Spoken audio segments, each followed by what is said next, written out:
So hi everybody for coming together during this beautiful day. I'll make it short, basically just a brief note why GreenBuzz was founded, but then I'll just share one point why I really think those type of movements that we all here in this call personify, why it really matters, say a word about that, then what really the challenges with these networks, the upside of it, and what you can really do. So these short points I will share. So GreenBuzz was really founded because there was a sense that there's a bit of a weird situation in this whole sustainability space where there are a lot of networks and communities, but usually people are sent to these networks by their employers or they're really industry specific. So there's a network for sustainable fashion, there's a network for sustainable finance, but there's no network that actually brings all the individuals who are interested in advancing sustainability, in particular in their jobs, together across industries, and just because as an individual they want to advance this, but not because they're sent by their company. So that's why we founded GreenBuzz as a network that is industry overarching and really for the individuals to join, and they also stay in this network even if they change their jobs. That's why we founded this 10 years ago, and it's really fascinating to see how this idea is so valid and really keeps growing with new cities coming on board and people like you joining this call.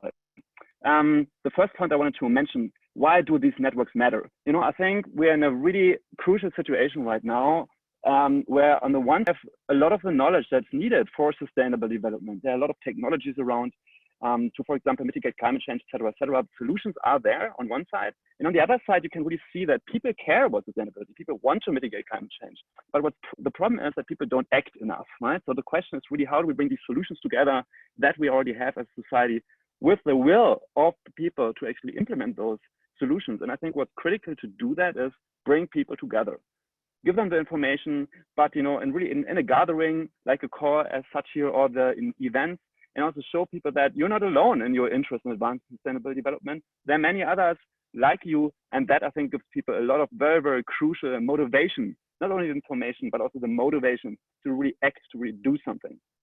I think that's really the power of these networks and why it's so important to have these networks like GreenBuzz.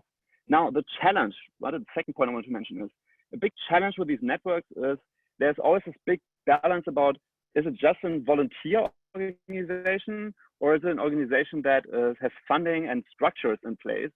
And that's difficult because monetizing networks is super difficult, right? So GreenBuzz Zurich now has a business model and has, really resources to deploy. So people can actually really pay attention, spend time on the development of GreenBuzz, but just building that takes a ton of time for the whole team, right? The advisory board, etc. So it's really difficult to monetize to some degree these types of networks. And that's a really big challenge in the space generally, I think, and of course also with GreenBuzz. And it takes a lot of resources to build this type of network. Now, the upside though, of course, is that, and I think you all see this, there is such a need for this type of work, right? These types of networks, communities. People are hungry and really eager to engage with these types of communities. And in particular, the teams, in Geneva and Berlin and Bern, I think right now that you keep building out your processes, you will see so many people approach you and say like, hey, I really want to do something. I want to engage as a volunteer, as a host, etc., as a mentor. That's really, I think, fascinating. And it's really the upside of having these convenings. Now, maybe the last point, what can everybody do to advance these communities? I think the key point is really always the same. Like it comes down to individual action, right?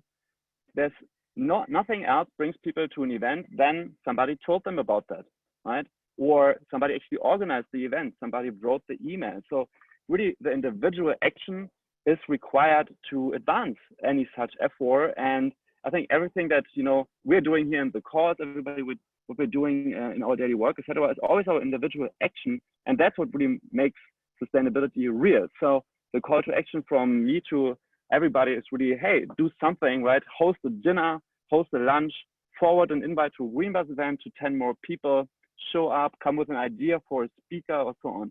That's really how everything happens. It's always an individual action by an individual.